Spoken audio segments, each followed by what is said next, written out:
What's going on today? Welcome back. Back on the 63 once again. Yesterday we ran into a little bit of an issue with getting a starter for it, so that's why there was no video up for that. But now we got one, and I was wrong before, or in the last video whenever I said you can take a late model starter and just bolt it to any one of these old small blocks. Apparently there's two different starters, and I didn't know that. I guess the earlier ones have a different style starter, like this one here, which this is, I guess, an early block or something like that, they said.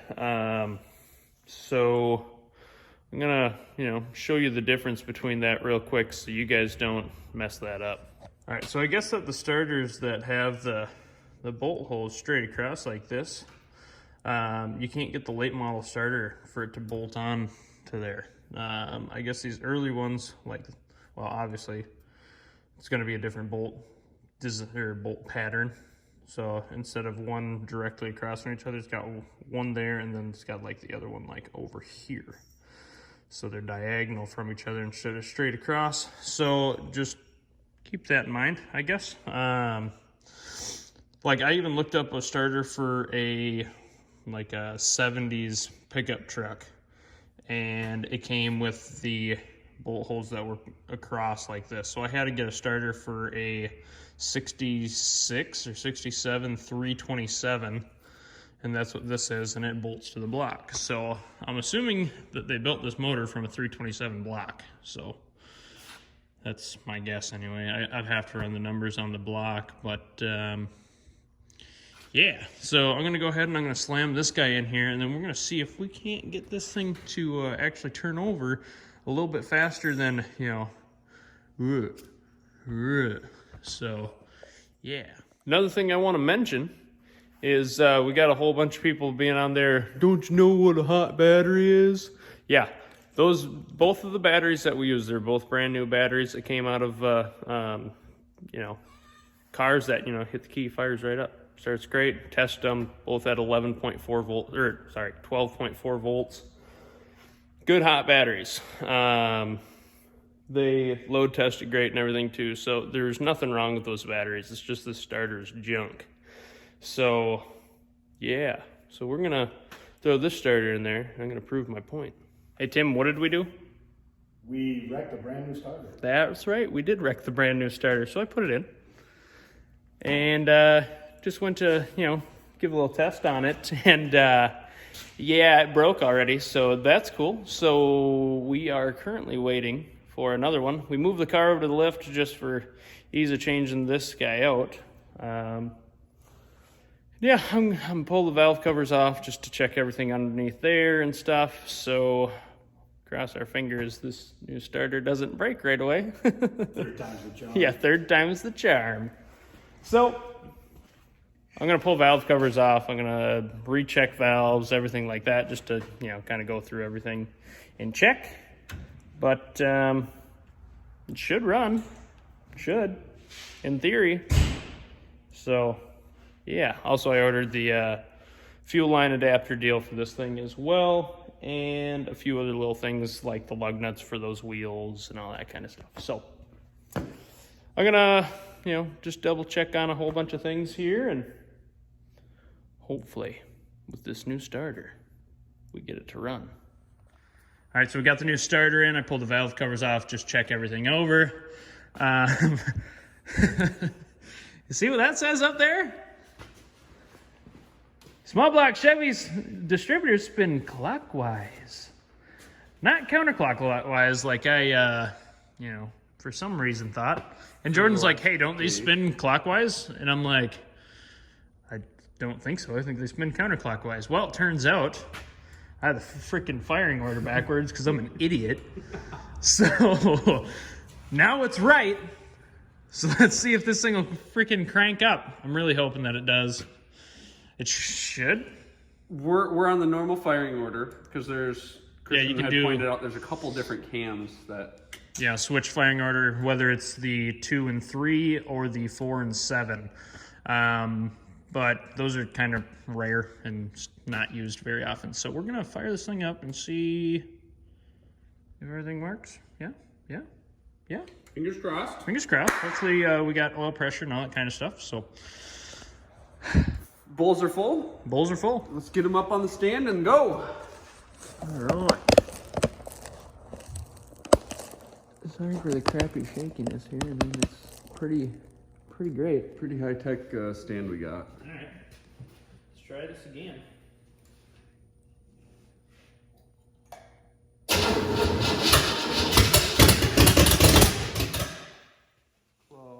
Close.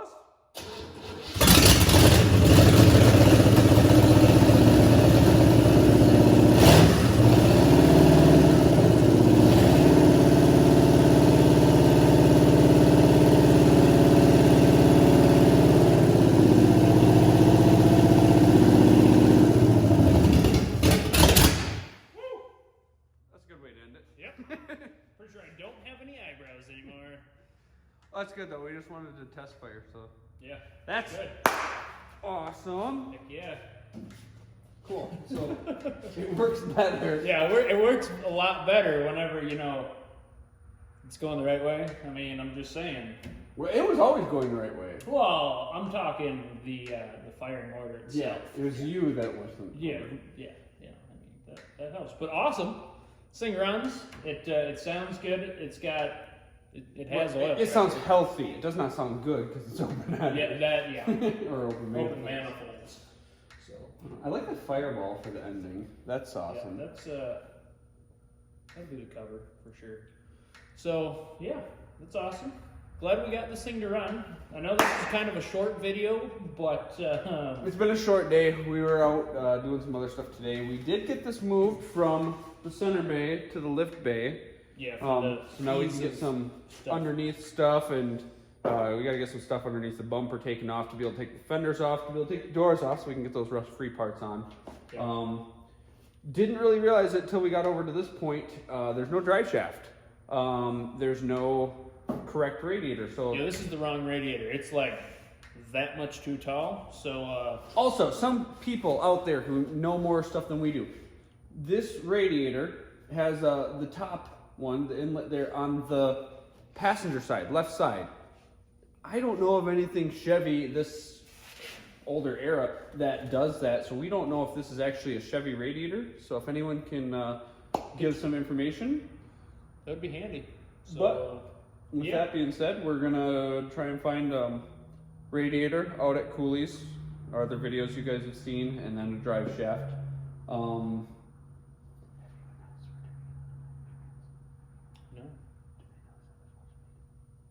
Yes. No. Okay. So secrets. Yep. Secret. We decided we're gonna pull the 4-speed out of this. Yeah, it's cool. The problem is in our experience, manual cars for us are a lot harder to sell. Everyone thinks they're cool. At least if they didn't come factory with a manual. Yes. If Clarify. it's a hole cut in the floor and you've got a shifter, even with a shift boot and all that kind of stuff, if it's not a factory 4-speed manual car, it doesn't sell very well. And most people are like, ugh, gross, a manual. Well, we want to just get in it and drive. I know this doesn't have a gasket on it. I'm just setting it on there so that. Also, in our experience, the people who can afford Most of fun cars generally just want to get in them and drive. They are the people who are done shifting. They don't want to deal with that anymore. They've done that their lives. And the people who want to be able to shift are the people who can't afford them anyways. Just generally. So we're going to pull the 4-speed back out of this. We're going to get a turbo 350 in it. So it's going to be automatic. And we'll keep the... We'll keep the 4-speed for one of our other projects, one of our personal cars, or it might just go up for sale. Yeah, because and it came out of a Corvette. Oh, it did? Yeah. Oh. It was like an 82 Vet. Oh, okay. So 4-speed. So it wasn't like for one of these cars, anyways. I mean, if it was maybe if it was a 4-speed out of a '63 Impala, maybe we'd leave it, but it's not. So there's a few different factors there that, in our personal opinions, the way we like to do things, just doesn't make too much sense for us. I'm sure there's going to be a lot of people who disagree with us and will tell us, but that's the decision we made. So that's one of our other things that we're going to go through and do, but I'm excited it runs. Me too. We're gonna fire it up And one more time honestly, for these guys. I don't think it was really, I don't know. I mean, it was what firing order was, right? Pump it a couple times and... Yeah, amazing what a firing order will do for you. So, Also, for the people who are handy contraption. telling us that it's a dead battery and we need more power and whatnot. Oh, I already went through that earlier. Okay, yeah, same battery. Yeah, Starter. same exact battery, just 2 starters later. Haven't even charged that battery. Yeah, it's no charging system hooked up.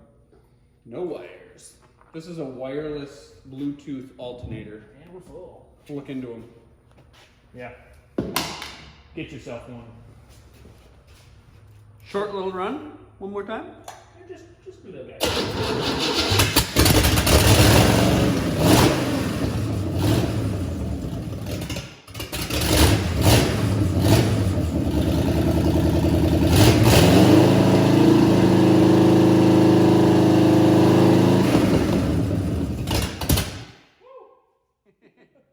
And again, how we end it.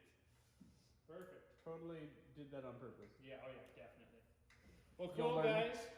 That's gonna be it for, I guess, today's video. Tomorrow, there probably won't be one. We're waiting on, well, maybe. I could probably put that trans on. Yeah. Yeah. Yeah, we could probably get the front, maybe get the front stuff off too. Oh, yeah, yeah. Um, we gotta do that exhaust for that guy tomorrow. Oh, we have customer work. Gross. So, But he's one of our viewers. gross. We have to work on your truck? Gross. Nah, but anyway. Now you know why we don't get to do video tomorrow. Yeah. We got our wheels, we got our center caps. We don't have lug nuts. They're They're on their way. Yep, they're on their way. Some other stuff can get buttoned up. We need to get breathers for the valve covers. We have an air cleaner for it. Apparently, need to fix that that oil pressure gauge line because it apparently got hot whenever I lit it on fire earlier. Idiot. Yeah, I know. Well, So, that should do. Are you not entertained? yeah. If you haven't already, go check out some of our other videos. Like, comment, subscribe, share this to your friends. You know, if they like watching old pieces of poop start. On fire. Yeah, on fire. And yeah, should be good.